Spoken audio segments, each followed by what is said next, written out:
आज मैं आपके साथ बहुत ही tasty 2 lunch box recipe share करूंगी, जिसे आप बच्चों के टिफ़िन के लिए या फिर ऑफिस टिफ़िन के लिए भी दे सकते हो। तो आज हम दोनों ही lunch box recipe sweet corn से बनाएंगे, जिसमें हम स्वीट कॉर्न के पराठे बनाएंगे जो बहुत ज़्यादा टेस्टी लगते हैं। तो इससे पहले आपने कभी इस तरह से पराठे नहीं बनाए हैं तो ज़रूर ट्राई करना। तो इस तरह से हेल्दी पराठे आप ब्रेकफास्ट के लिए, डिनर के लिए भी सर्व कर सकते हो। साथ में हम स्वीट कॉर्न से चिवड़ा बनाएंगे या फिर इसे आप चाट भी बोल सकते हो। तो सुबह में कितनी भी जल्दबाजी हो फिर भी ये चाट सिर्फ 10 मिनट में बनकर रेडी हो जाएगा। तो आप भी स्वीट कॉर्न से बनाई दोनों रेसिपी लंच बॉक्स के लिए घर पर एक बार जरूर ट्राई करना। बच्चे हो या बड़े सभी खुश हो जाएंगे। जय जिनेंद्र सभी को। तो चलिए आज की मज़ेदार रेसिपी शुरू करते हैं। तो स्वीट कॉर्न से दोनों ही लंच बॉक्स रेसिपी बनाने के लिए मैंने यहाँ एक ताज़ा वाला स्वीट कॉर्न लिया है, जिसे हम इस तरह से छील देंगे। और छीलने के बाद जो भी अंदर ये पतले पतले रेसे या फिर जो बाल होते हैं उसे हमें हटा लेना है और अच्छे से साफ़ करके एकदम क्लीन कर लेना है। और पानी से भी हम एक बार वॉश कर लेंगे और चेक कर लेंगे। कभी कभी अंदर से भी ख़राब हो सकता है, तो हमें अच्छे से चेक कर लेना है। और इसे फिर हम 2 पार्ट में तोड़ देंगे और इसे हम नाइफ़ की मदद से इस तरह से सारे दाने निकाल लेंगे। तो इस तरह से नाइफ़ से दाने निकालने से पहले हमें स्वीट कॉर्न को अच्छे से चेक कर लेना है, कहीं ख़राब तो नहीं है। तो देखिए, इस तरह से दाने निकालने के बाद हाथ से हम हल्का हल्का इस तरह से रब करेंगे तो सारे दाने अलग हो जाएंगे।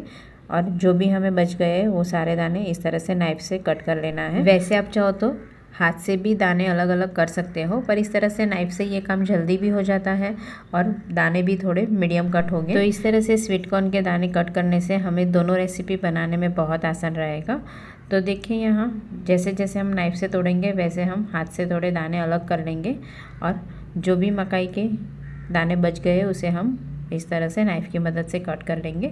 तो देखिए, एक स्वीट कॉर्न लिया था जिसमें से मैंने सारे दाने निकाल लिया है और मेज़रमेंट करके भी हम चेक कर लेंगे। तो यहाँ 1 कप भरकर मैंने साइड में रख दिया है और जो भी बच गए उसे भी हम एक आधा कप में डाल देंगे। तो ये टोटल 1.5 कप जितने दाने निकले हैं उसमें से हम 1 कप स्वीट कॉर्न की अलग रेसिपी बनाएंगे और आधा कप स्वीट कॉर्न से अलग रेसिपी बनाएंगे।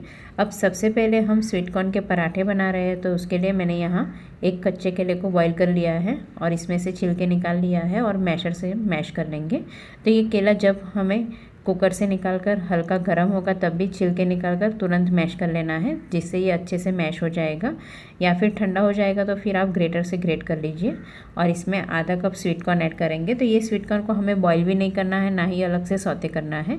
एक बारीक कटी हुई हरी मिर्ची ऐड करेंगे, 2 टेबलस्पून बारीक कटा हुआ कैप्सिकम, 2 टेबलस्पून बारीक कटा हुआ हरा धनिया ऐड करेंगे, 1/4 टीस्पून नमक, 1/4 teaspoon chaat masala powder add करेंगे और साथ में 1/8 टीस्पून काली मिर्च पाउडर, 1/4 टीस्पून रोस्टेड जीरा पाउडर, आधी टीस्पून आमचूर पाउडर, 1/8 टीस्पून हल्दी पाउडर, आधी टीस्पून धनिया जीरा पाउडर और चुटकी भर हींग ऐड करेंगे। और ये सारे मसाले को हम हाथ की मदद से अच्छे से मसलते हुए मिक्स करेंगे, जिससे स्वीट कॉर्न में से भी हल्का हल्का पानी छूटेगा और कच्चे केले के जो हमने मैश किया था उसके साथ हमें अच्छे से बाइंडिंग कर लेना है।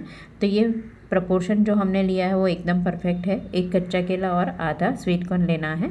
तो ये स्वीट कॉर्न के पराठे में हमें स्वीट कॉर्न की क्वांटिटी थोड़ी ज़्यादा रखनी है। तो अच्छे से मिक्स करने के बाद ज़रूरत के हिसाब से आप चिली फ्लेक्स ऐड करेंगे। अगर आप स्किप करना चाहो तो स्किप भी कर सकते हो। तो जैसे भी आपके बच्चे को स्पाइसी खाना पसंद करते हैं उस हिसाब से आप स्पाइसी ऐड करेंगे, क्योंकि हमने पहले थोड़ा सा बारीक कटा हुआ हरी मिर्ची भी ऐड किया था, पर मैंने कम स्पाइसी वाली हरी मिर्ची ऐड की थी तो थोड़ा सा चिली फ्लेक्स भी ऐड कर दिया है।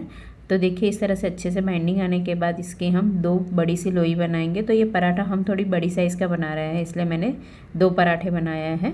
आप चाहो तो इसके छोटी साइज़ के 3 पराठे भी बना सकते हो। अब जैसे हम नॉर्मल रोटी या पराठे के लिए आटा लगाते हैं वैसे ही मैंने गेहूँ के आटा लगा लिया था। अब इसे हम सूखे आटे में रोल करके फिर रोटी जैसा बेल देंगे। तो ये हम बहुत ज़्यादा पतला नहीं बेलेंगे, हल्का मोटा बेलेंगे। और साइज़ में देखेंगे तो रोटी से हम थोड़ी बड़ी बेलेंगे, जिससे हमें जब पराठा फोल्ड करना है तभी हमें आसान रहेगा। तो देखिए, यहाँ जैसे ज़रूरत लगे उस हिसाब से हल्का सूखा आटा छिड़क कर इसे हम बेल देंगे। तो देखिए, यहाँ मैंने इस तरह से थोड़ी बड़ी साइज़ की रोटी जैसा बेल दिया है। अब बीच में हम पराठे के लिए जो स्टफिंग बनाया था उसमें से एक लोई रख देंगे और हाथ से हम अच्छे से स्प्रेड करेंगे और फिर हम आटे से लोई को अच्छे से कवर कर लेना है। तो जब भी हम स्टफ़ पराठे बनाएंगे तो स्टफिंग को हमें पहले थोड़ा स्प्रेड कर लेना है, तो जब हम फोल्ड करके बेलेंगे तो उसके लिए आसान रहेगा। एक्स्ट्रा आटा है तो उसे हमें हल्का हटा लेना है और ऊपर वापस थोड़ा सा सूखा आटा छिड़क देंगे और हाथ से ही हम पहले देखिए इस तरह से हल्का हल्का स्प्रेड करेंगे। तो 2 हाथ से हम स्टफिंग को पूरे पराठे में अच्छे से स्प्रेड कर लेंगे और इस तरह से स्टफिंग पूरे पराठे में अच्छे से स्प्रेड भी हो जाएगा और पराठा बिल्कुल फटेगा नहीं। फिर लास्ट में हम सिर्फ 1 से 2 बेलन लगा लेंगे जिससे ये इवनली अच्छे से स्प्रेड हो जाएगा और बिल्कुल पराठा फटेगा भी नहीं। अब इसे हम रोस्ट करने के लिए नॉनस्टिक पैन पर डाल देंगे और गैस की फ्लेम मीडियम रखेंगे। पराठे को हम बहुत ज़्यादा स्लो फ्लेम पर नहीं पकाएंगे क्योंकि पराठे को हम नॉनस्टिक पैन पर पकाते हैं तो थोड़ा टाइम लगता है। पर पराठे आप इस तरह से नॉनस्टिक पैन पर ही पकाएंगे तो ये पराठे अच्छे से रोस्ट भी हो जाएंगे और ऊपर से अच्छे से क्रिस्पी बनेंगे और बिल्कुल ऊपर ज़्यादा डार्क कलर के जलने वाले स्पॉट नहीं बनेंगे। तो दूसरी बाजू भी इस तरह से अच्छे से रोस्ट होने के बाद ऊपर की साइड हम थोड़ा सा घी डाल देंगे और वापस साइड चेंज कर लेंगे और गैस की फ्लेम हाई कर लेंगे और इस तरह से ऊपर की तरफ हल्का हल्का प्रेस करेंगे और ऊपर की साइड भी हम थोड़ा सा घी डाल देंगे और वापस साइड चेंज कर लेंगे।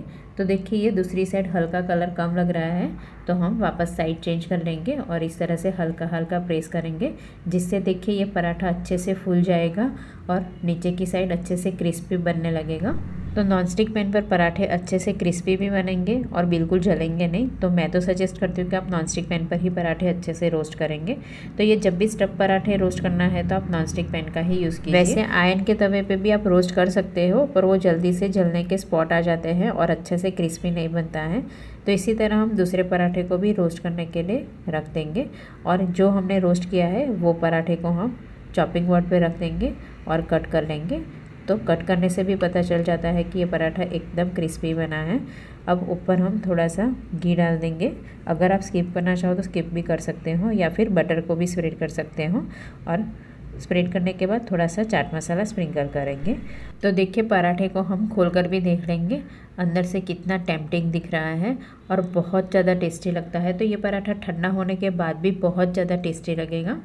तो इसे अभी हम हल्का ठंडा होने के बाद टिफ़िन बॉक्स में रख देंगे। तो इस तरीके पराठे आप बच्चों के टिफ़िन के लिए या फिर ऑफिस टिफ़िन के लिए या फिर आप घर पर भी ब्रेकफास्ट के लिए या डिनर के लिए बना सकते हो। तो ये पराठे को आप ग्रीन चटनी या टमाटर सॉस के साथ खाना है तो आप उसके साथ भी खा सकते हो, बहुत ज़्यादा टेस्टी लगेगा।